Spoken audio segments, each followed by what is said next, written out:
Okay, welcome to our Money View discussion group. This week we are discussing The New Lombard Street by Perry Mehrling. That's blurry because of my filter, but this is the first of 3 sessions. This session we are discussing the introduction and the first 2 chapters. So I'm just going to quickly go over what this first part of the book is about, or the various things that it touches on, and then we can get into discussion. If anyone has any questions or anything you want to get into, we can talk about that. So this is the first of his books that I think he would probably say really takes the money view perspective, and it kind of closely maps on to some of the things that we learned in the MOOC. He's doing the balance sheets, not in these chapters, but in later chapters, he's using the balance sheets to show how things work. And there's a strong theme of liquidity as central, survival constraint. Solvency is largely ignored, but he thinks of solvency as kind of the imputed long-run liquidity of the balance sheet. If you imagine, if you just what solvency is.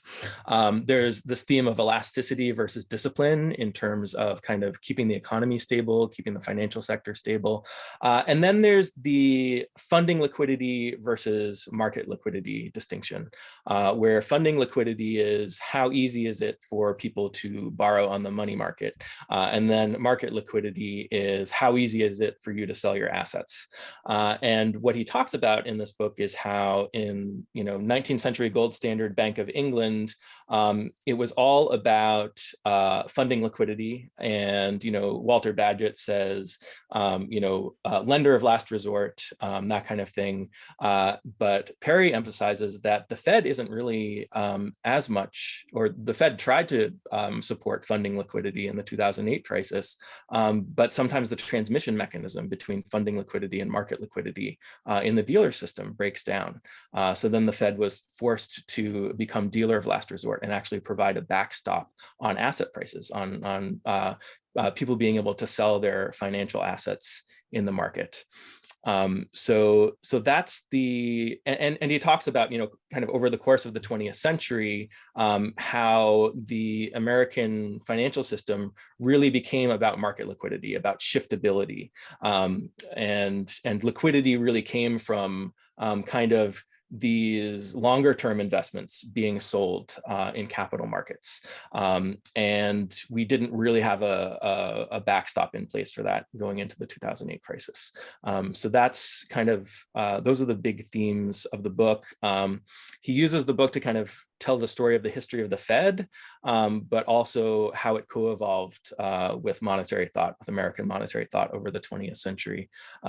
He's written, I don't know if you guys have seen this, but he's actually written a new introduction to the book for the Japanese edition that you can find on his website, on the BU website. And in that, he says, this book is really a biography of the Fed. He always likes to write things as biographies. So this is a biography of the Fed, is what he calls it. A question we can ask is, what are the limits to a central bank's ability to manage financial instability? Can we make it easier on central banks? That kind of thing. And then another question we can ask when reading the book is, what does the money view take for granted? So Perry talks about how all these other views kind of abstract away from liquidity, and liquidity is doing this really important thing to markets that you're just not going to see in some of these models that economists and finance people are coming up with. But I think we can also acknowledge that the money view takes for granted kind of that base money functions properly, that it's a properly functioning monetary standard. And the analogy there is, if you're thinking of the money view as looking at the plumbing of money, the plumbing of water takes for granted the kind of chemical composition of water, and that water is going to do what you expect it to do, that kind of thing. So the money view really focuses on the financial credit superstructure that builds itself upon this kind of this base of money that we just kind of assume works the way it's supposed to. And I think that's, we can talk more about that, but in a gold standard world, you have kind of a similar thing. And I'm noticing in this book, reading it again, that he's really drawing an analogy to the gold standard, or he's trying to like take knowledge that was known during the gold standard and update it for today. So it's not just that he's using the gold standard as a simplification kind of didactic device in the MOOC. He's also thinking that way. He's thinking in terms of, okay, this, you know, this is what it was in the gold standard, and here's the analogy for today, that kind of thing. What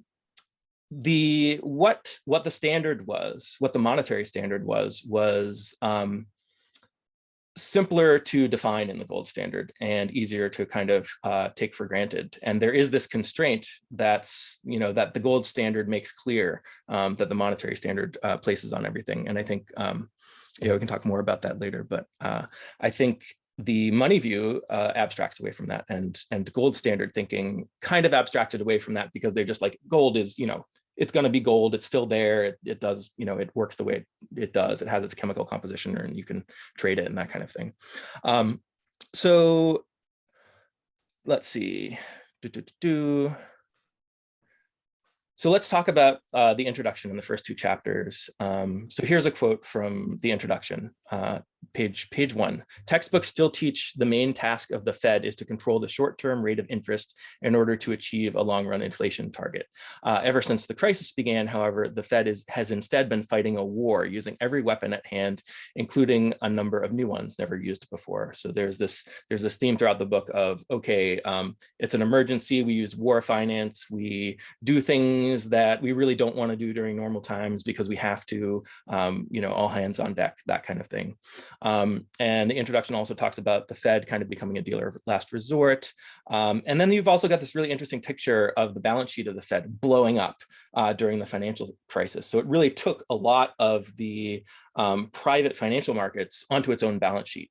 And, you know, because, you know, these markets fell apart. Everything fell apart during 2008.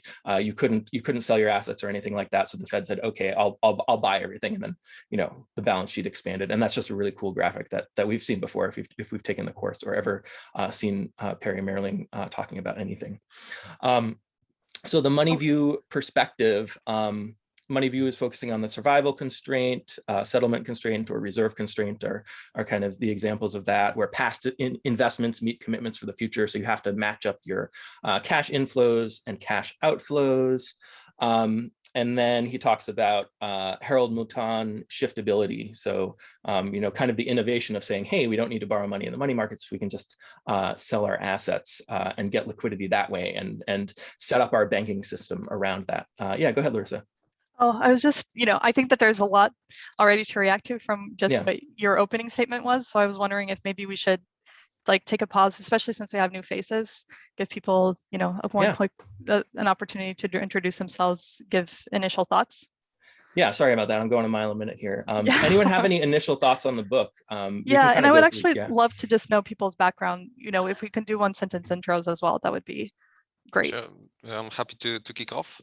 I'm Mateusz. I come from Poland. I'm not a student right now. I have a master's from Duke University from the States.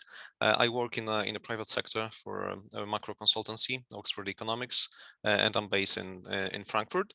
I used to engage with YSI with for Price of Money working group, and well, happy to be here. Great. Who wants to go next? I can go next. So hi everyone, I'm Giacomo, I'm from Italy, and I'm currently working at the ECB, at the European Central Bank in Frankfurt. I work in the External Development Division, where we look at the foreign economies to the euro area. I've been following some of the lectures by Perry Mehrling some years ago on the money view.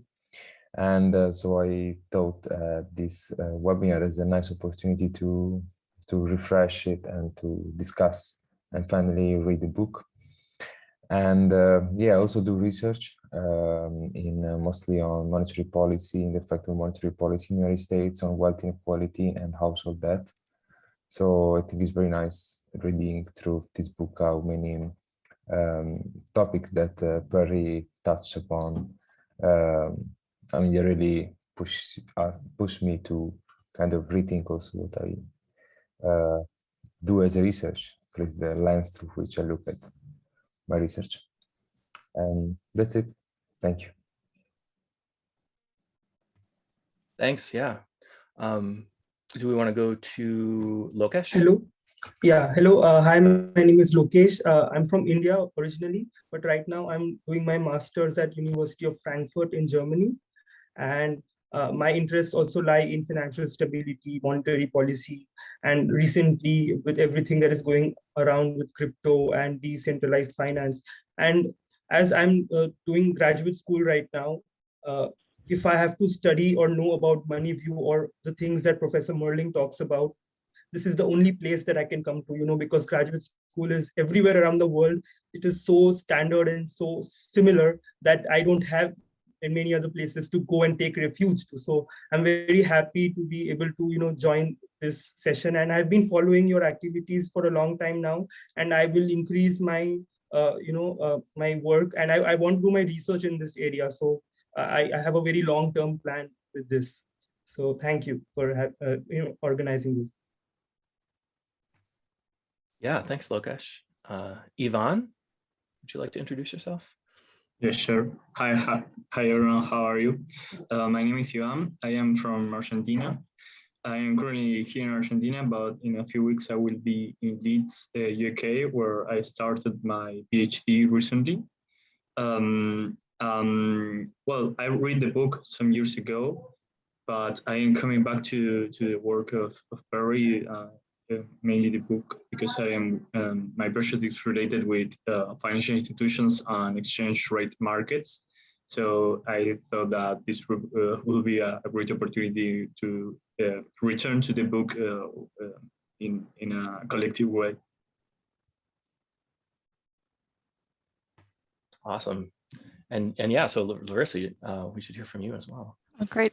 So I work for the think tank of a consultancy firm called OverWyman, and focused on like digital assets research and trying to bring the money view to that area. And I've been in, part of the quite involved with ISI for like the last year. Yeah, old school money view reading group. Speaking of old school money view reading group, let's go to Win. Go ahead, Win. Hey, is my audio working? I was having some troubles earlier. Yes. Can you hear me? Okay, cool. My name is Win Monroe. I am a PhD student at Imperial College in the Business School, where I focus on things like monetary policy and financial stability.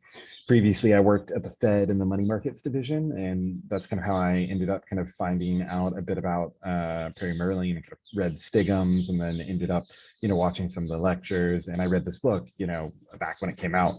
And so it's really nice to kind of come back to it now. And I feel like, especially because I participated in this reading group last year, I have a little bit more of a kind of a historical perspective. And so it's very nice to come to it and, reading things like when they refer to like the banking and the currency school, I didn't really know what those were like a year ago. And now I do. And so it makes a little more sense. Yeah, so I enjoyed the reading group last year and looking forward to doing it again this year. Awesome. Jay, do you want to go ahead? Yeah, it's really great to see all of you here. So we've been doing this group for since the first Money View Symposium. So we have a certain dynamic going on between the four of us: Larissa, Win, Alex, and I, and others that join in and out. So we hope you can join this. So we'll be making sure that we hear from you as well. But I work for INET, run the Young Scholars Initiative, and I was working with Perry when he created the course. You see me actually in the intro. I'm the guy running across the screen. If you look carefully, and you see me at different times in the course. I took the course a number of times already, and I've read this book a couple of times, and I really like coming back to it. I think it's just like Perry is very dense, and reading Perry, and I think we have to come back to it a couple of times. And I think every time we read it, it's just like the course, new things reveal themselves. And I want to also say something in response to Alex in a second, but I'll just leave it there. So I'm just really happy to see all of you. It's really rewarding to be part of this group. So I hope you guys stay motivated to stick with us. It's really been great to have this Money View Symposium 2 weeks ago and have the have this group running throughout the year. So let's hope you can join us for some sessions going forward. Awesome. Thanks so much, Jay, for everything. So I'm Alex. As you can tell, I just kind of like to start talking about things. So it's important to have other people who kind of keep me in check. Sometimes people ask me why I have time to do all this stuff, thinking about the money view, talking about the money view. And the answer is that I don't have a job, so I can have a lot more free time than other people. So yeah, I'm excited. I'm excited about this. I've been following the money view since 2015 when I first took the course. So let's do we want to start talking about the book, or do we want to start getting thoughts from Jay and people, or do we want to quickly go over the remaining 2 chapters here? Yeah, just maybe let's see if somebody else wants to come in. But I think I was going to just, in good old fashion, give another frame to the book than you did, Alex, because you were already pinning us to a discussion. Maybe I want to just also talk about the motivation of Perry a little bit, because I always care about those things, and see what the book is all about in the first place, right? Why did he write this book, and why was it important? Why is the whole money view so relevant, especially if you're coming from an economics background, I think, and why with the financial crisis. But that's what I would like to start with. Hear maybe from others, if this is a good start to the conversation or not. Chris says okay. Sure. Okay, let me just start giving a couple thoughts. So I think Perry, when I read the book, my first experience was, this was already many years ago, it all made sense to me, but I didn't understand it. If that makes sense to you as well. So I think, and I think what Perry does so well is that he touches on very important pressure points in the conversation. And what he's attempting to do is reframe a conversation and show us what's important. He doesn't necessarily give us the answers we're hoping for, because it's requiring so many different dimensions to be rethought. But it gives a hierarchy, if you take his parlance, a hierarchy of things to start with to work from, right? And I think that's what I would like to sort of start today's conversation with as well. So first off, what I found personally rereading it this time really helpful was, so the emphasis, partly because some of you were in this fourth price of money group, and how the Fed sees its role. I think that's also, really helpful. Away, the historical role, what the central bank was made to do initially, and what it's today. So I think the thing about Vixelian rule versus rules versus something that was more liquidity management, that sort of distinction really spoke to me this time around. The fact that there is something to stabilize, like you find one target to stabilize around, like an interest rate or a price level, or something that is at the macro level, and they have a rule around that, versus something more old school. What the Fed should be doing is like an active management of liquidity, making sure that this convertibility of whatever it is in the short-term markets, if it's the old school English type, or this more shiftability concept of we have to have assets being able to be in markets and converted, and that thing going around. That's what Perry was focusing on. That was a more traditional role of the Fed, but we've sort of gone away more and more from that, and that was now more and more in the hands of dealers in the markets. And when they break, we have to make sure that liquidity still exists, and that's exactly what the 2008 crisis was. That's why dealer of last resort. So those were the big thing that I was focusing on in this one around. And I think if you start from that as the biggest point he's making, is then to focus on liquidity management. What is sort of that, the main thing of that is sort of the survival constraint that, yes, cash inflow and cash outflow have to match, and you have to make sure that you don't have these cascading effects of the survival constraint. That's why Minsky is there. And things that build from that insight, the institutional structure, the fact that it's international. And just I'll leave it there with a very short comment, but I'll just challenge Alex on one point. Yes, he's thinking about the gold standard, but he's not necessarily focusing on gold, right, as the standard. He's focusing on the fact that there's an institutional setting that had to take two things into account, which is both managing internal liquidity and an external potential drain. And that's the setting.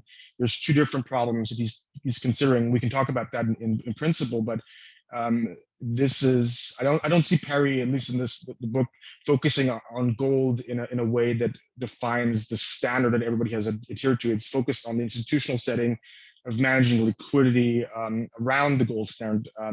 And that's, I think, a focus that I agree he's using it and he keeps building on it, but I think that's the main thing. So again, there is some sort of very important institutional setup that is very distinct from what we have today, which is today we have sort of, we're stabilizing around a macro measure, a macro rule, a macro thing, and we're not focused on the active component in the market of liquidity being a thing that the Fed actively has to be engaged and concerned about. Sort of this marketability, this shiftability, all this thing that has been managed really well in the private markets, and that's something we've increasingly been abstracting from and getting away from in economics for sure, but also in the way the Fed sees itself. And this is something that now the crisis has shown us we have to shift back into a more liquidity view here. So I'll start with that as my initial observation. Yeah, I agree with you that he's not focusing on gold so much as using it as a jumping off point. And he uses it as a jumping off point didactically in the MOOC, but I think he's also using it as a jumping off point intellectually for the money view. And I thought that was interesting. So people can raise their hands or just jump in if you have a comment.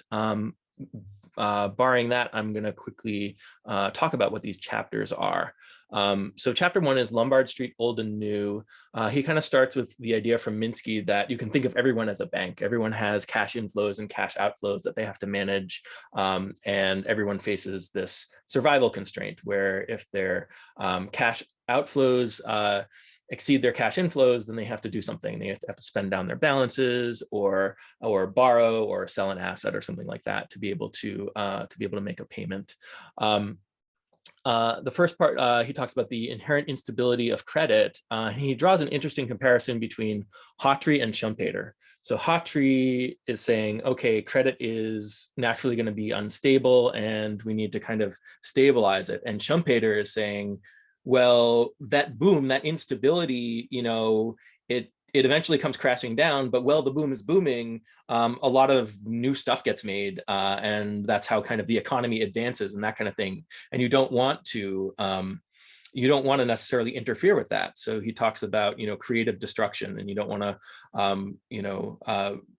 you don't want to hinder people on the way up in the boom and slow people down on the way down. So Perry says, well, how much of this is you know, a Hawtrey, okay, unstable credit, we need to manage it, and how much of it is like this beneficial, you know, kind of instability, kind of stirring the economy and turning it forward. So that's an interesting question to ask.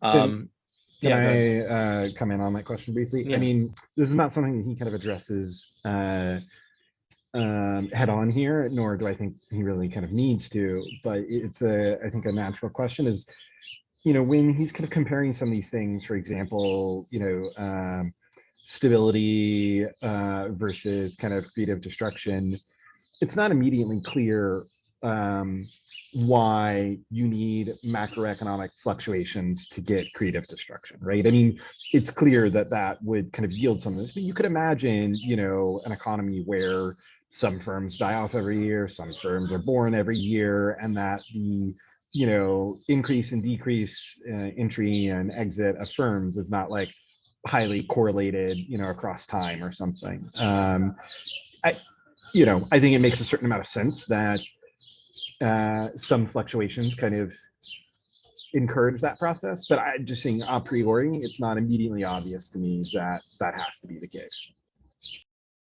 Yes, I agree with you. You know, we can imagine a world where capital development is being funded less by borrowing from the financial system and more self-funded with, income and profits that you earn in the course of your business or something like that. And you can imagine some firms just get competitively better than others and they knock the other ones out. And, you know, that's kind of the more standard economics view of how things normally work, that you have. Yeah, there's kind of like a smooth entry and exit, and you know, and actually in economics, it's quite difficult to like really get kind of business cycle fluctuations and this kind of thing. Yeah. So yeah, I guess there's two questions. There is do we want to stop the instability? And someone like Schumpeter might say no, or we need to be careful about that. And then the other question we can ask is it possible to stop the instability? And that's kind of, well, Hawtrey and Minsky talk about the inherent instability of credit, or the financial instability hypothesis. I think Hawtrey is optimistic that, you know, credit is normally unstable, but you can use your institutions to stabilize it. Whereas Minsky is more like, okay, but if you're stabilizing, then incoherence builds up. It allows, you know, more tinder to accumulate on the forest floor, so that when some dislocation does happen, it's even worse, that kind of thing. So it's interesting questions there as well. So Just one yeah, go quick ahead. thing on that. I wonder if it's also changed over time, you know, as our economies have become more complex. Because one of the things that was striking was, like, from the beginning, and he's talking about how much agricultural cycles matter to the US. So I feel like the ability for one sector to have a macroeconomic impact was greater when our economy was less complex than it is now. Yeah, that's an interesting point. The agricultural cycles is something that kind of distinguished us from Britain to some extent, just because it was so much of an influence on the movements of money and everything in the American economy. Another important distinction between the US and you know, kind of the London sterling system is that they based all their central banking and all their monetary policy on trade, on commerce. So you had, you know, these bills of exchange, and you were borrowing in order to sell your product, and then once you sold it, you'd pay the money back, and that kind of thing. And that's what the central banking and the entire money market in London was kind of based around. It wasn't based around kind of long-term financial investments and stuff like that. And that's what the US was doing. And the US probably couldn't do what London did, because they weren't, they weren't the kind of the center of world trade. They couldn't just like, okay, you know, all the trade is going through us. Let's pull some levers on trade to kind of stabilize the whole thing. We couldn't do that because that wasn't us. But we did have this other thing that we were doing with the long-term investments, and we figured out a way to turn that into liquidity, and we figured out a way to you know, have levers on that. So that was kind of the Harold Moulton shiftability approach that Perry kind of frames as, okay, it was, you know, good intentions, but, you know, it was the road to hell. And, you know, we ended up not necessarily, you know, all bad, but we ended up with kind of this whole theory about, you know, everything is shiftable, everything has a price, and, you know, all assets are really just money. You just have to, you know, flip your switch and shift it into money and that kind of thing. And that's kind of like what the whole finance view kind of built on. But it didn't account for, well, what happens when some of that breaks down and people don't want to buy your assets and they're no longer shiftable and that kind of stuff. So yeah, there's some interesting things about why the Fed was different from the Bank of England in what they did. And initially, when the Fed was first formed in 1913, that was right before World War I, they were thinking about doing something similar, where you had kind of this bills of exchange discounting, you know, commercial credit. They're thinking about doing monetary policy that way. And then World War I happened, and there ended up being all these treasury bills out on the market. And the Fed kind of got enlisted in funding the war. And now you have, now the activity that's going through the Fed's balance sheet is different than it was initially imagined. So now the levers are going to be different. Now the levers start to look more like, okay, the Fed is buying and selling treasury debt and open market operations and stuff like that. And it became explicit during World War II that the Fed had to set a price for, you know, treasury bills and treasury bonds. And by the time we came out of World War II, you know, the original thinking was kind of way in the past for what the Fed would be.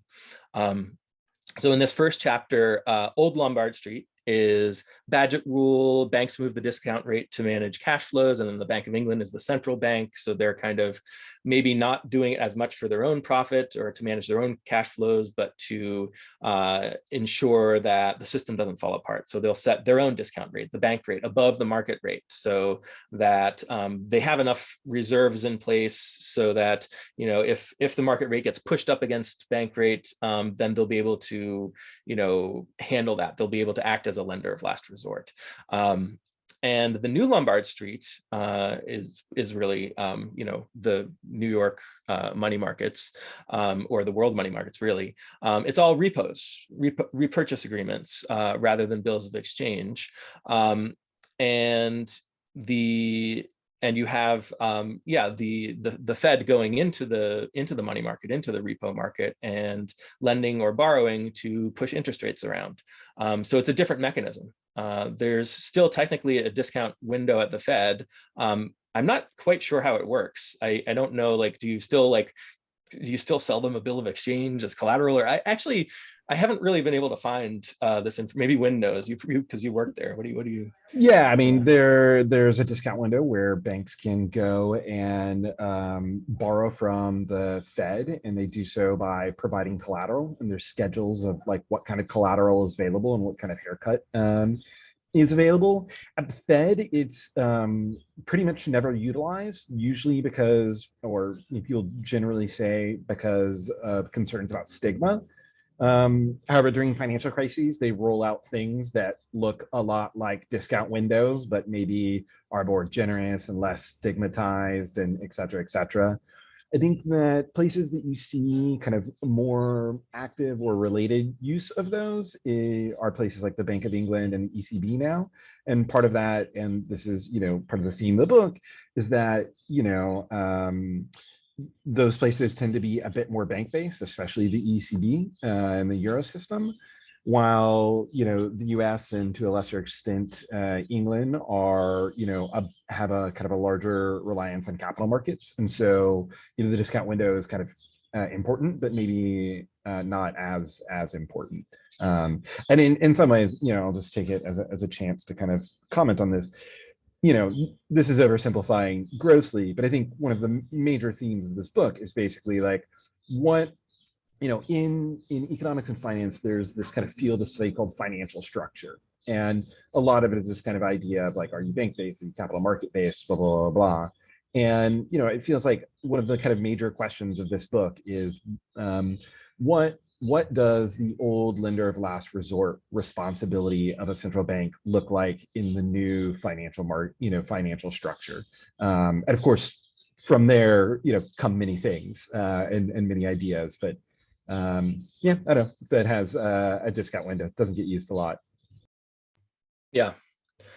So other kind of characteristics of kind of the new Lombard Street, the modern system, is after coming out of World War II, eventually there was the Fed Treasury Accord, where the Fed was no longer required to peg the interest rates of Treasury bills and Treasury bonds. And they came out of that with an approach of really using Treasury bills to add or remove reserves from the banking system. So that does two things. It affects the availability of reserves. So that affects kind of overnight borrowing rates, that kind of thing. It's also going to affect the price and yield on Treasury bills. But they kind of had this bills only doctrine where they wouldn't really mess with longer dated Treasury debt anymore at all. Before, they were kind of keeping it stable, and they weren't. And then after the Treasury Fed Accord, they wanted instead to rely on this transmission mechanism, kind of this arbitrage along kind of the Perry Mehrling talks about the expectations hypothesis. It's not perfect, but if you can borrow low and then lend at a higher rate somewhere else, you know, that potentially creates an arbitrage opportunity modulo, you know, liquidity risk and that kind of thing. So the Fed is imagining that they'll push around the short rate, and then all the other rates will kind of adjust through arbitrage.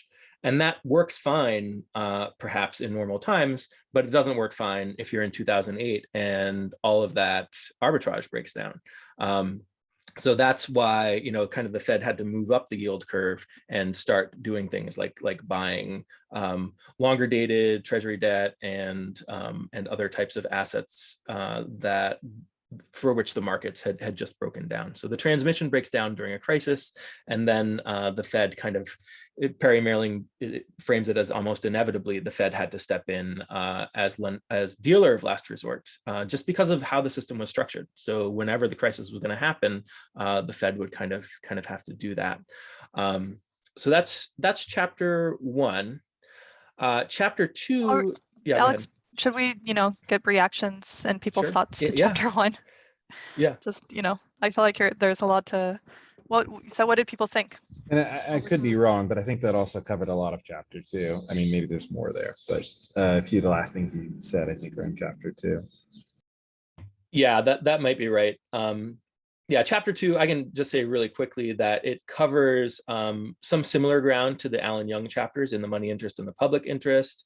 And lecture 3 of the MOOC talks about the national banking system and how that kind of morphed into the Federal Reserve System. So you had kind of war finance in the Civil War, and then war finance again during World War I. And then you had kind of the Fed, I guess a lot of what I just said, the Fed kind of operating its levers through the Treasury market. So that's just a quick overview of chapter 2. Now we can get into whatever discussion. So I have balance sheets for a lot of this stuff if you guys are curious. Alex, I think people are just collecting their thoughts. Yeah. One thing that I think is interesting here is a little bit of the why. So like, it sounds like there are kind of 2 reasons that the kind of financial structure is different that he suggests. One is just the different underlying real economy, right? Like we were talking about, like England is this trade-based system. It's focused on bills of exchange. And the US is more agricultural. There's more real estate. There's more infrastructure that needs to be built. And so it needs this kind of long-term credit. But then part of it is also kind of choice and policy, right? Where there's this, focus on the use of sovereign debt and managing sovereign debt during the war period. So there's, it feels like there's a little bit of kind of like real economy determinism and also like some like policy choice aspect of it.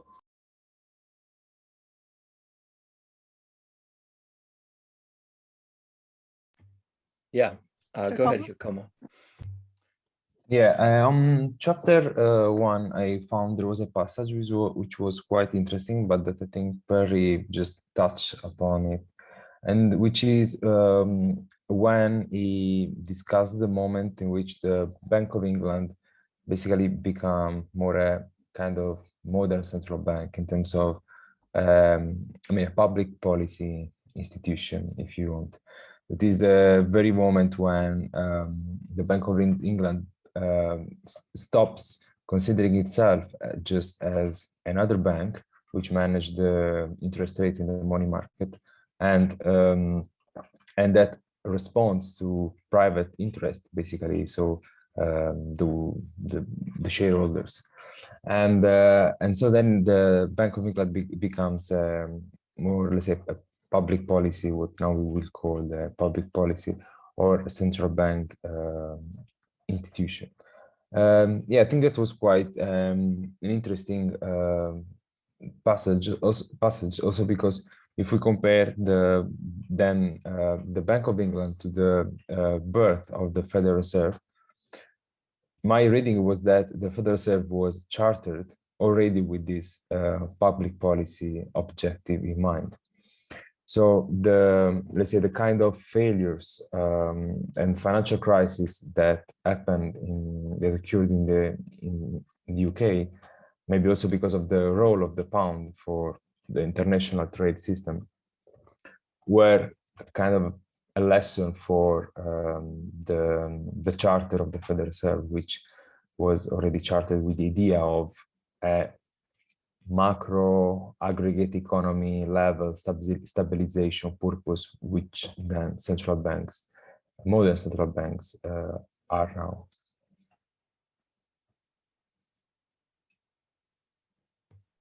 Yeah, I think that makes a lot of sense. It's interesting with the Bank of England because it was always in a sense, a government bank, because it was formed because people wanted to profit by lending money to the English government.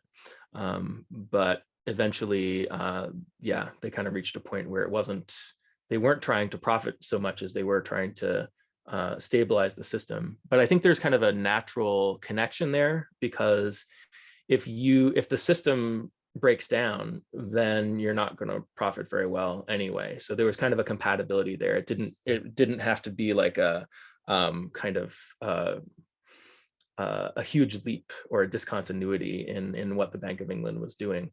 Now that's true for all banks, that if the system breaks down, then you're not going to profit or you're not going to do as well. But only really the Bank of England was in a position to do something about it. So then they kind of had to fall into that role almost, both for profit reasons. It became profitable to work in the public interest almost. Yeah, and then, yeah, go ahead. Yeah, what's interesting as well is like the public interest was the part, was inherited as a worthwhile like proposition for the central bank. But to Wim's point earlier, then, and to bringing what Giacomo and Wim were saying, then some of what was inherited also wasn't sufficiently adapted to like the local conditions, because it's always like you're chasing to understand like what effective management actually means. I think also there's this kind of interesting, we've talked about this in some of the previous books, and I guess I was kind of alluding to it before, but there's a sense in which a lot of this stuff is kind of, or some of these things are very kind of endogenous when we're talking about, the role of the central bank in supporting particular kinds of markets, right? Where it's kind of like the central bank kind of fosters and creates markets through its operations and the way, we talked about how, the ECB tried to encourage, securitized products by buying them in QE. And I think in some ways it also gets a lot deeper, like at the bottom of page 44 in my version, he talks about how like the Fed is allowed to discount any quote unquote sound asset. And I'm thinking about this distinction between kind of speculative and non-speculative credit and like liquidity and non-liquidity. And like, basically you say, well, liquidity just like means what the central bank will take, like not like the asset. And I think that's maybe not totally fair, but I think that often the way in which we think about liquidity is we think like some financial instrument has liquidity. It's some kind of quality of, the financial instrument. Whereas like, it really feels like it's more a kind of entanglement or a relationship between the kind of market institutions and an asset, right? I mean, if a asset is acceptable at the discount window, then it's going to have kind of more liquidity because of that. And, part of that, the way that we think about it now is kind of more as like a policy choice. But I think it's kind of a more kind of general comment that like this kind of very fickle concept of, or not fickle, but like difficult to pin down concept of liquidity is, it's very complex and very subtle. And I mean, we saw during COVID, for example, that the ECB engaged in kind of active collateral, choices that were designed to do this. They basically said, we will now accept, certain things at different haircuts in order to kind of encourage their liquidity and use in the market.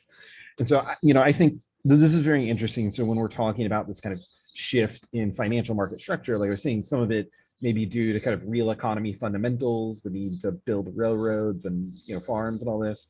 But some of it is kind of the molding of the system through policy and institutions. Yeah, go ahead, Matthias. Yeah, so something that I found really interesting is that he almost from the outset says that the central banks may be biased toward easing. And I think this kind of goes back to what Win has said, that there may be this tendency, a bit self-reinforcing, that if you can backstop one market, then why not backstopping the other market? And that's what we saw both at the ECB and especially Fed, that has created a number of different facilities trying to backstop pretty much everything it could. So this balance, and that's another important thing that Perry highlights all over the place, is very hard to strike. And I think it also touches upon the political economy issues that in our current systems, we've placed so much faith and responsibility in the hands of central bankers that then they feel pressured to do everything whatever it takes, right? If the crisis comes, but even if that's beneficial to keep us from high unemployment or the financial system breaking down, it may have some side effects, and it may be very hard to unwind all those emergency measures, so that the unconventional becomes conventional. And yeah, so that's I think a good question to ponder, where these limits are.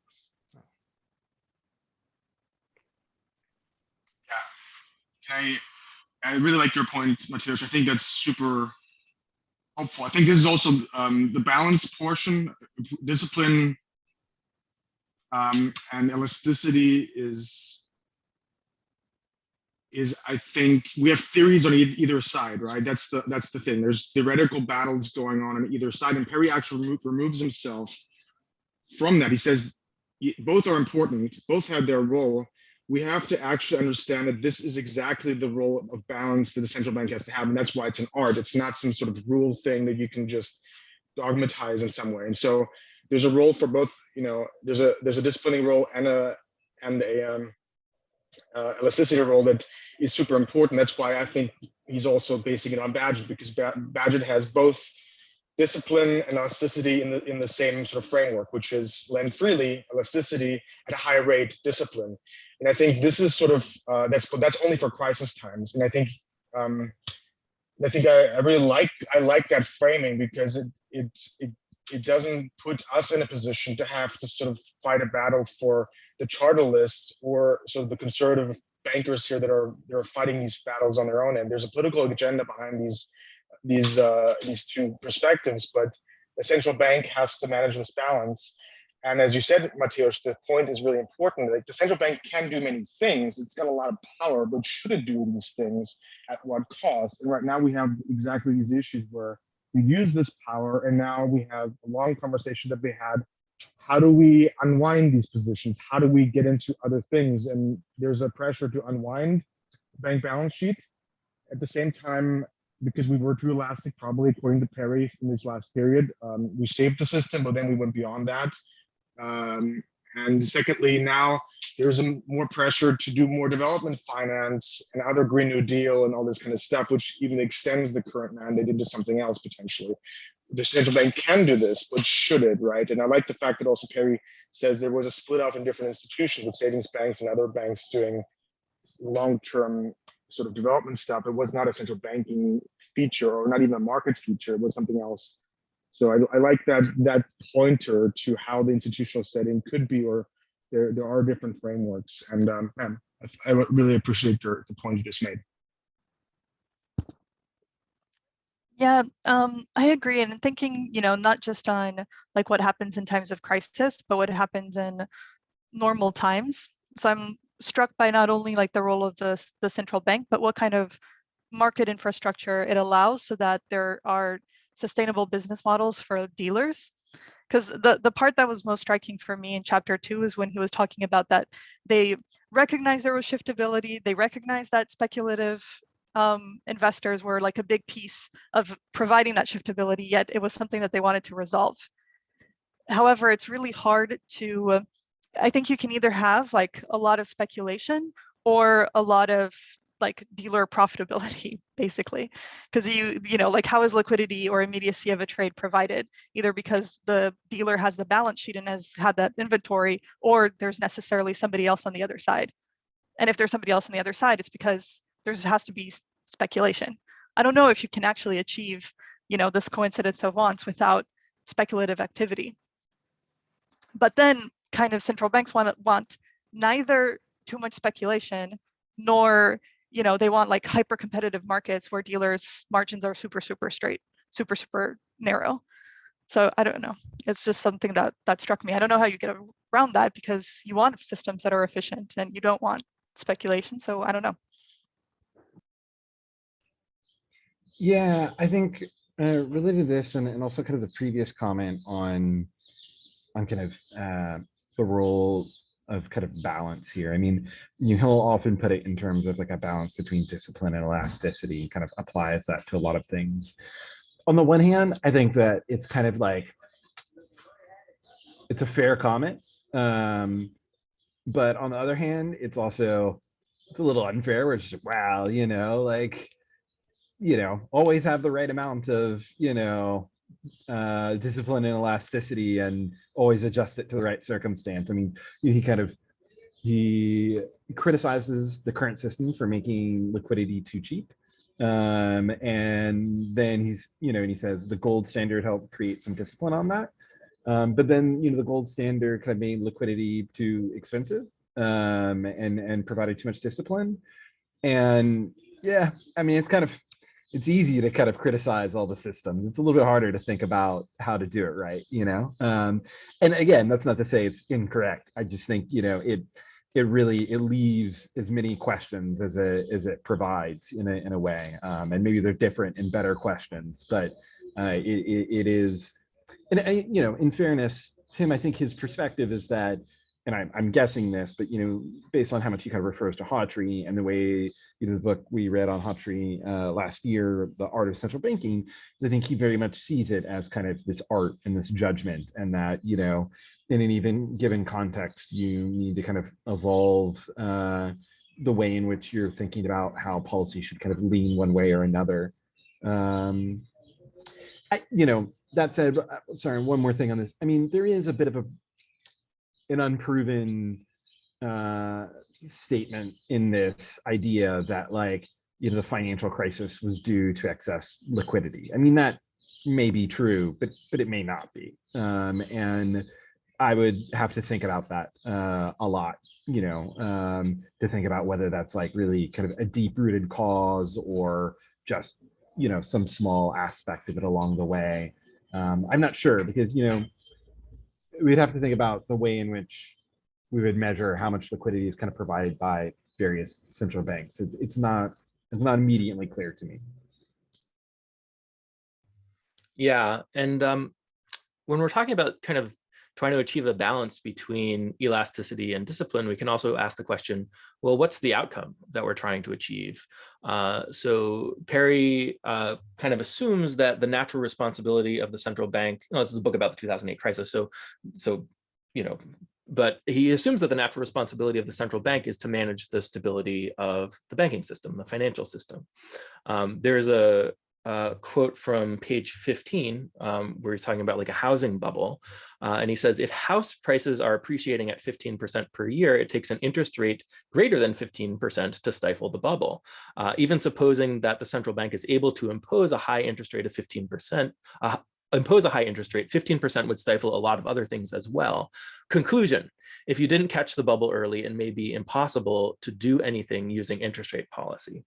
Now, a question we can ask is, are we trying to use interest rate policy to catch bubbles, or are we trying to use interest rate policy to target inflation? And Perry kind of says that kind of the inflation targeting is really a proxy for, or is intended as a proxy for, financial stability, because we can't target financial stability directly. And, you know, Irving Fisher kind of talked in this way too, that inflation and deflation were destabilizing for the economy, destabilizing for the financial sector. But, you know, you could totally imagine, you know, using interest rates to manage the price level successfully, even throughout kind of a boom and bust cycle in the financial sector. And we largely did through 2008. Now, so yeah, so it's just some interesting questions here. Is the price level really is just a mistaken way of thinking about how to manage financial stability, or is it something else? And my intuition is that it's something else, and that the gold standard, if you saw my talk the other week, the gold standard provides these constraints. You have to manage your gold inflows and gold outflows, but you don't really question the theory behind that. The central bank just knows it has to kind of maintain gold convertibility, right? So is the price level doing something similar in terms of acting as, the monetary standard, ensuring that the monetary standard is functioning properly in lieu of having something like the gold standard? And I think there's even if you dismiss the price level for financial stability, there's still this other aspect to it that is tied to the benefit that we got out of the gold standard and the constraints that the gold standard placed on us. If you're in a gold standard world and you have financial instability, but the gold, the managing the gold standard, managing your gold flows implies too much easing for financial stability, then you're going to have the same problem of too much easing. It just happened to be that the gold standard was maybe in the other direction a lot of the time. Go ahead, Matthias. Yeah, so there are a few things here. First, and it just struck me when Win was talking about the elasticity and discipline, that Perry uses these terms and he aims or thinks that the central bank's aim should be to strike this balance, but at the same time he criticizes, in my opinion rightly, the Wixelian type of thinking about central banking, which is to strike a balance in terms of the interest rate, so that to hit the so-called natural interest rate, which is unobservable, which is hard to hit. But I think one could argue that striking a balance between elasticity and discipline would be even harder, because we don't have any obvious candidates for an indicator that would tell us that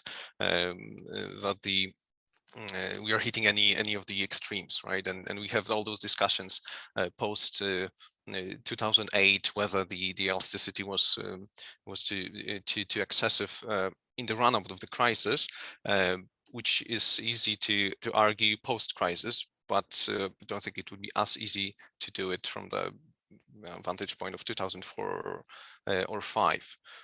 That's one thing. The second thing is, I don't really know where he got this 15% from. Even if you look at today's situation, that the house prices are growing in double digits in some of the advanced economies, I don't think it would take interest rate of 15% to catch this bubble, to use his term. I'm guessing, but 5% in half a year or year would catch any bubble we have right now, if it's crypto or stock market or whatever.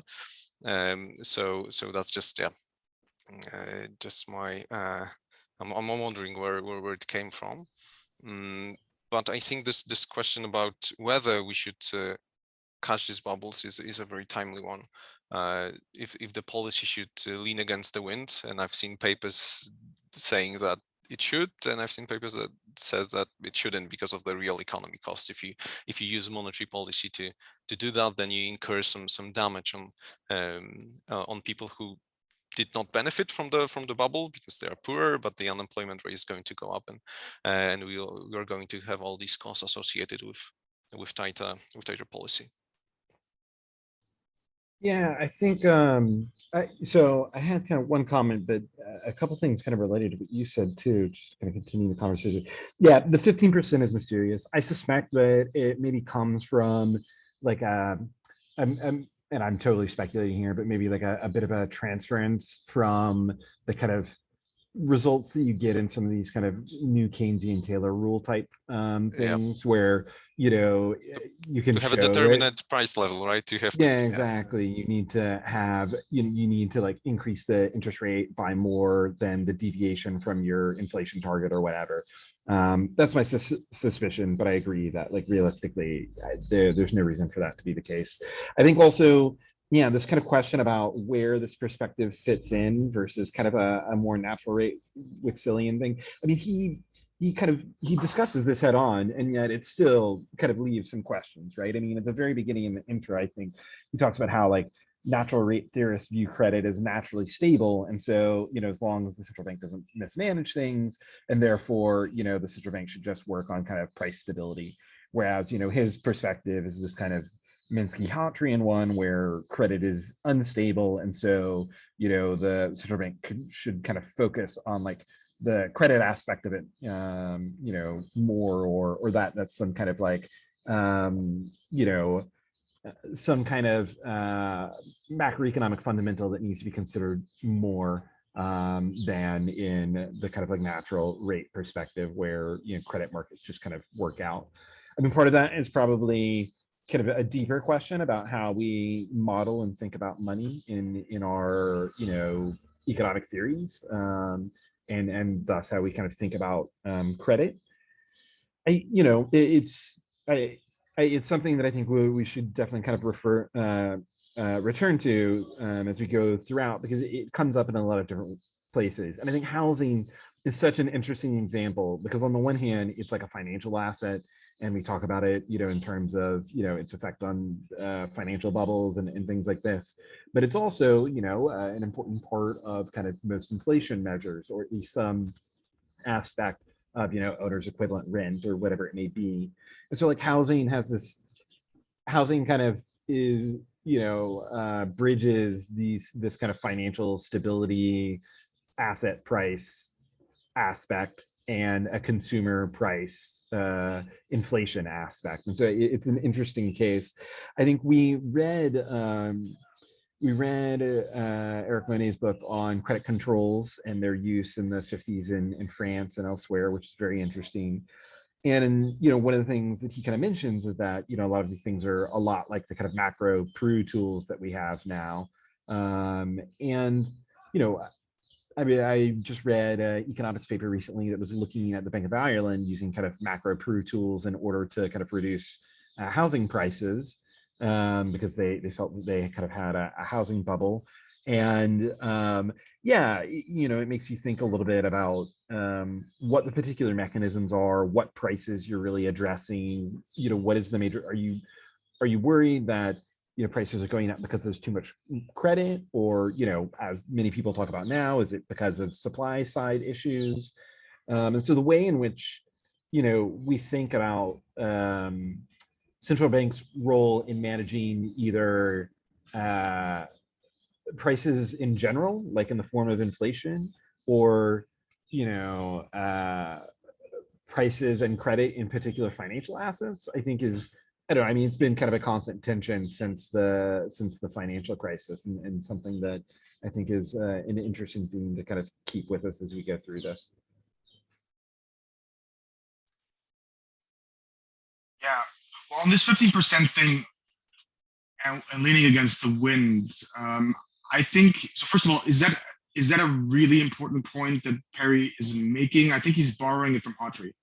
I think this is a Hawtrey point, and he's just referencing it. And I don't think, if we really want to take core money view issue here, or like, let's see what the money view really head on is saying about this sort of thing is, okay, obviously you're concerned about a bubble in any case, but the real core thing is when you're managing this, you want to take an outside spread. You want the markets to make themselves, and you want to be also only backstopping these markets. And I think this outside dealer function is the key here. So when I'm thinking about all these questions, I think there's a very clear role that he carves out for the central bank, which is, what are you managing? First and foremost, you have to maintain that payments are made. That's why you have an elastic element to your reserve, that you can make sure that payments are. That's why when you hear Perry talk about stuff, and also what Dan in his book, they all focused on Minsky, the survival constraint. It all starts from there, and that's the first, the important thing that you want to manage as a central bank. And that's the old school central banking as well, that you want to make sure that you don't want to have a heart attack of the banking system that then would create the whole economy to keep going. The other prices, the other things are sort of secondary to that. And we could talk about whether or not the central bank has a role in that. And it can have a role in everything. Obviously, it can do whatever it wants. But the question is, should it do that? And I think the way I always think about it is, the central bank can choose to have a role in it, but it should not. And that's the mistake we have in the current crisis is it's been doing it's been its primary dealer. It's making the inside spread.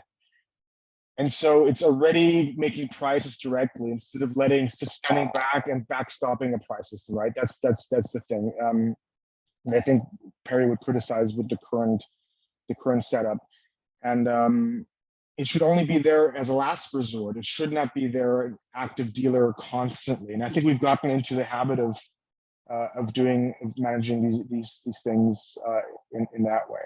And I think yeah. So I was just I'm not sure where I'm going with this exactly, but I wanted to make the point from a money perspective. There's a dealer function, and we want to make sure that this market making element doesn't break. That's the key thing. That's why the central bank, the liquidity comes from market makers. Market makers dry up. Central bank takes that role, and you don't want that liquidity to be provided arbitrarily. It has to be freely, as much as we need to accommodate the market. That's the one thing. That's the view he has. It has to accommodate whatever the needs are, but it has to come at a high price, right? So you don't want to make this something that people want to rely on ongoingly. You don't want to have it all sitting on the bank balance sheet, the central bank balance sheet ongoingly. You want them to opt out quickly again because it's too expensive. So once trust is back in the market makers, the private ones come back, they make the inside spread and bid up, make a better rate available for the market participants, then people want to move out of that. So I think that's a point Perry consistently makes. And I want to make sure we don't lose that. When we're talking about interest rates, I think we're talking about interest rates in a way primarily that's a price. And he's talking about quantities. Elasticity comes in quantities. That's the thing he's concerned about when he talks about elasticity, not with lowering the interest rate. You can have both. You can actually have a limited amount. If the market needs payments, they will come to you. They will need reserves, but they will have to pay a high price. The discipline can come with a higher interest rate for that short-term need. And I think that's just something that stuck out for me. It continues to Perry wants to make that balance very clear.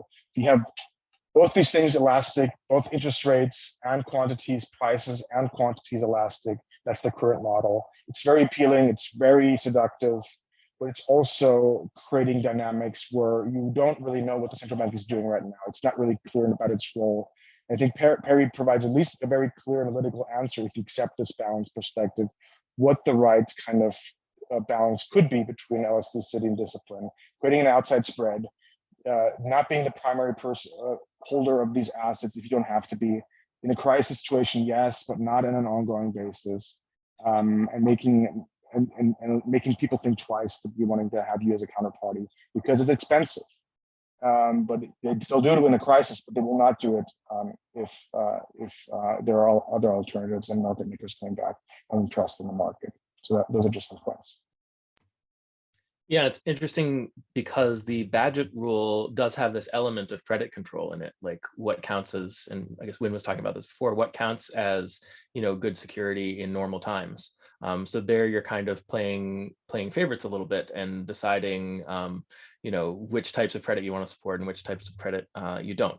That wasn't the point that I was going to make. The point that I was going to make is that in a gold standard world, the central bank already is working on price stability. It's just the price of gold. And it's not even questioned, right? It's seen as a constraint that comes from the nature of having to have a stable monetary standard.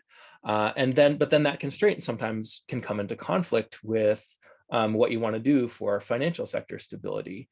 And I think, there's a similar thing going on. We still have to have a monetary standard that's reasonably stable.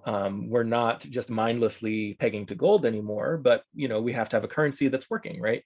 You don't want the water, you want to get the plumbing right, but you don't want the water in your pipes to evaporate or whatever, right? So there's kind of this two objective thing that we kind of associate with the gold standard, but I don't know that it's gone. I don't know that that we're not still facing that just by virtue of having to maintain a valid, useful monetary standard.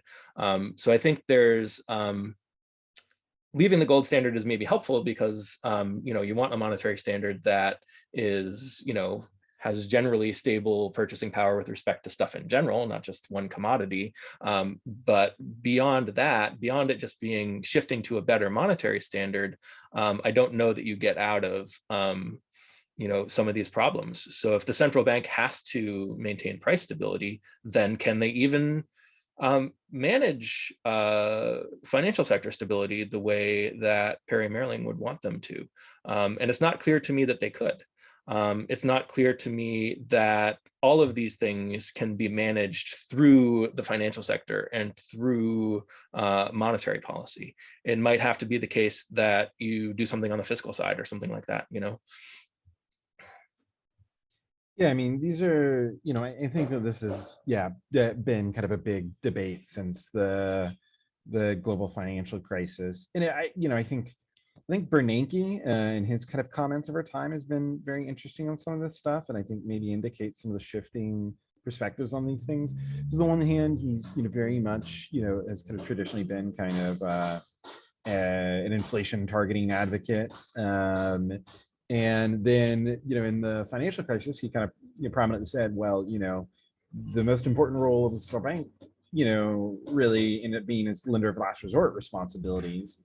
And then later, he kind of has kind of come out with research, discussing what is the role of central banks and leaning against financial stability kind of concerns, and it seems to have kind of said, well, in the cycle, it maybe is not worth it in terms of like the lost real economic activity. And so, I suspect that's probably where kind of like the mainstream view is, that you kind of do price targeting or inflation targeting in kind of normal times, and then use lender of last resort to kind of clean up the financial stability concerns after they occur. But I don't know if we should kind of take that for granted. And I mean, the kind of perspective that Perry is suggesting here, I think, is one in which financial stability is something that is kind of considered more on a regular basis. And he kind of talks about how, and I think that this is something that that I probably agree with, that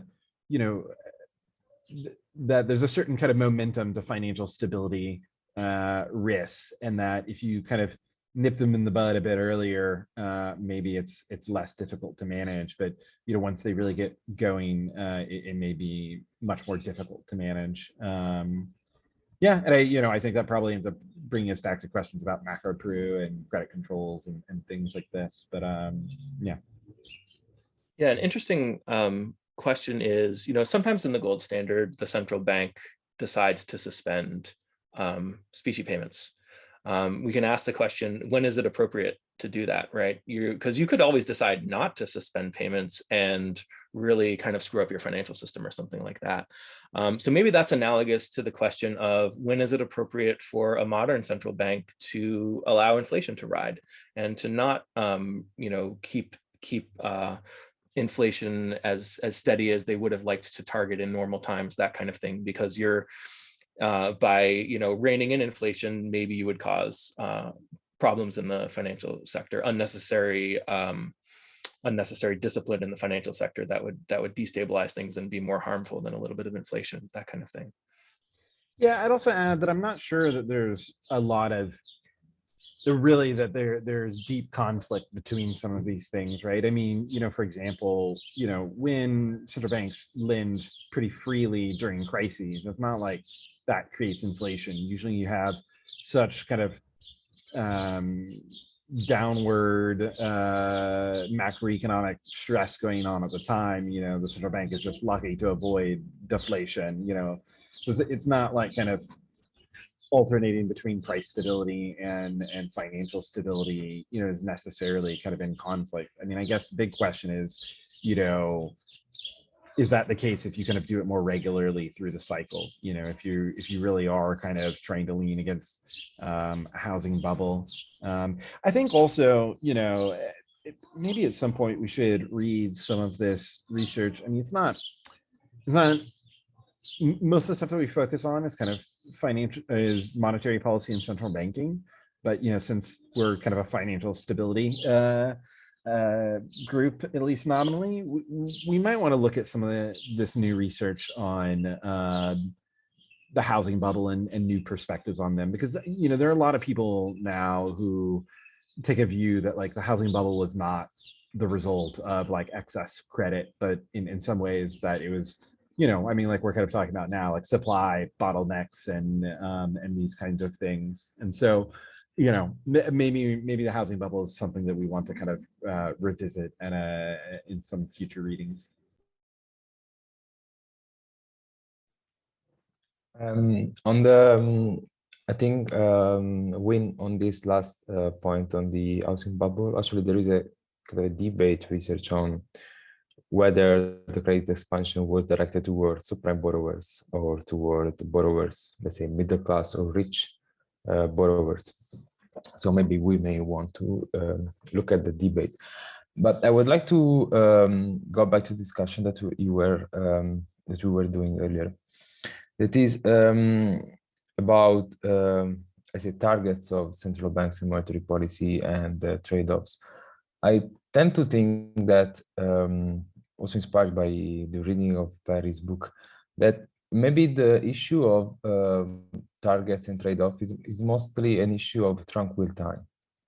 For example, there is this huge, there is this debate, which I don't know how it aged, but in empirical macro, whether low inflation in the United States during the Great Moderation has been achieved because of more effective monetary policy or just a matter of luck. So the fact that, I mean, world commodity price cycle or a decrease in the social conflict, which tended to kind of, I mean, wage restraint and to decrease inflation. Because I think that in emergency time, at the end, these trade-offs are a bit, they're not excludable, because the options are not excludable, because from reading this book by Perry, I mean, it looks like it makes me think the financial and economic system in general really as a net of payments.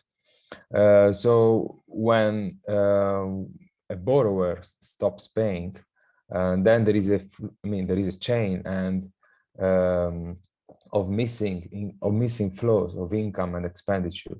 And I mean, I think that in these moments, a central bank, let's say, aiming for financial stability or aiming for macroeconomic stability. So first, I think it's very difficult to distinguish between macroeconomic and financial stability in these kind of moments, but maybe aiming for one type of stability, for example, for inflation targeting, may displace or create problems somewhere else. I think that one could argue that these are policy mistakes, but these are also I think because of how we tend to think of fiscal policy, monetary policy, and, for example, macroprudential policy as per se as isolated, autonomous policy actions. Yeah, it's an interesting point about the balance sheets. You could hypothetically, if you had access to everyone's balance sheets and you put them all in a database, you could hypothetically map out exactly when everyone's defaults are going to be, and the pattern of, you talked about the chain of defaults, right? You can see that ahead of time, if people don't make new arrangements between now and then, right? So that's what Perry Mehrling talks about when he talks about pushing the survival constraint off into the future. Is you see your promised cash inflows and cash outflows, and when there's going to be a problem, so you have to compensate for that. And we could kind of, at a theoretical level, we could imagine looking at everyone's balance sheets together and seeing how the whole collapse will unfold if nobody tries to beat their or tries to get around their survival constraint anymore, or something like that. But of course that pattern keeps changing as people's balance sheets keep changing. So what was I going to say? In the question of the central bank having to choose between like inflation or financial stability as a target, I was actually thinking about right now, right? Because right now we have inflation, and obviously the central bank could have stopped the inflation, but I think most people agree that it, at least to some extent, wouldn't have been worth the cost. You know, it wouldn't have been worth, you know, tightening when we're in a time of crisis, and then a lot of people can't make their payments and that kind of thing. So it's almost like, I don't know, maybe there's like a revealed preference of the Fed that, you know, they prefer not to have a financial collapse, and they're allowing some inflation, even if they, you know, talk about, you know, it being transitory and they're not expecting, you know, it to be a big deal or that kind of thing. You know, I think, you know, they know how to stop inflation. It just does other things, and they might not want to do those other things. Yeah, can I comment on that? I mean, maybe we're, I mean, it's fine that we get a little bit kind of tangential. I think, you know, reading groups are really for kind of motivating discussion more generally, as opposed to like scholarly examination of the book. But you know, I think a lot of it also gets to like, one is the kind of the transmission mechanism of different policies, right? I mean, when say housing prices are going up, right, and you raise interest rates, how, you know, what are the ways in which that raising interest rates reduces, you know, housing costs? I mean, one is that, you know, maybe it makes mortgages go up and mortgage interest rates go up, and so, you know, there's going to be, credit is more costly, people don't, you know, that lowers demand, et cetera, et cetera. Another is that it just like, you know, makes businesses have higher costs, and they, you know, hire less people, and income goes down, and impoverished people, you know, also have less demand for housing. And like, those are pretty different, right? I mean, you know, one of them is kind of addressing operating through this kind of like credit channel that's maybe, you know, a little bit more specific to it or not. Whereas another is kind of operating through, you know, it's using the labor market and labor market slack as like a lever. And, you know, you can imagine, and again, I know I keep referring to stuff that we were kind of read in previous books, but like, it makes me think a little bit about, you know, when you're kind of in this financial stability world, do you really want to use these kind of macroeconomic levers to address financial stability concerns, as opposed to something that is more specific to the transmission, you know, a transmission mechanism that's more specific to the financial stability concern that you have? For example, you could imagine, you know, the Fed saying, we won't accept mortgages as collateral anymore at the discount window. I mean, the discount window doesn't matter so much. You can imagine the Bank of England or the ECB or someone doing that. Or, you know, not saying we won't accept them, but we'll accept them at a much higher rate, right? And therefore, you know, mortgage rates would presumably go up and demand would go down, but it would be operating through that one specific channel, as opposed to, you know, using the labor market as a broad lever. And so maybe that's one way of kind of thinking about this, you know, or reconciling some of these tools. But of course, you know, we also, you know, we live in a world where people are very uncomfortable with some of this kind of more targeted, you know, policies. And I think maybe since the financial crisis, it's less the case, you know, and macroprudential policy seems kind of more actively used in many places, but, you know, in the US, I think that's still not really the case. And for a lot of places, it's still not really the case. So you know, I don't know. I think this gets into interesting questions about the transmission mechanisms of different central bank policy tools. Yeah. Another transmission mechanism is to actually use financial instability to bring down the housing market, of course. So I think maybe that's a little bit of what Matthias was getting at when he said, oh, you bring it up to 5%, enough of the other markets are going to fail that, you know, people won't have as much access to funds to buy houses anymore, right? So you don't, yeah.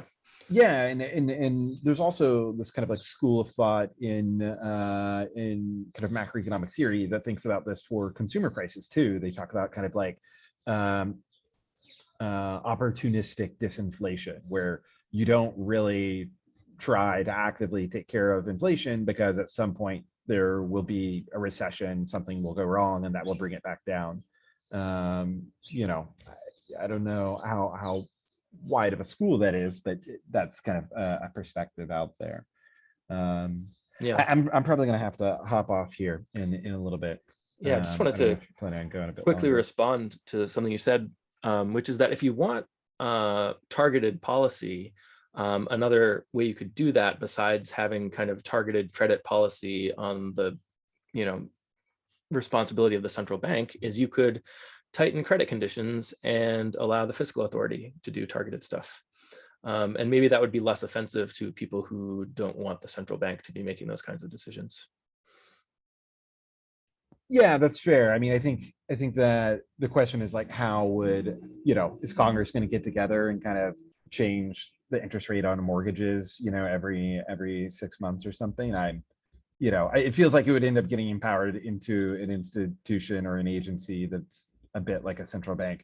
And, you know, perhaps it's worthwhile to keep this thing separate or not, or whatever. But yeah. That's a fair point.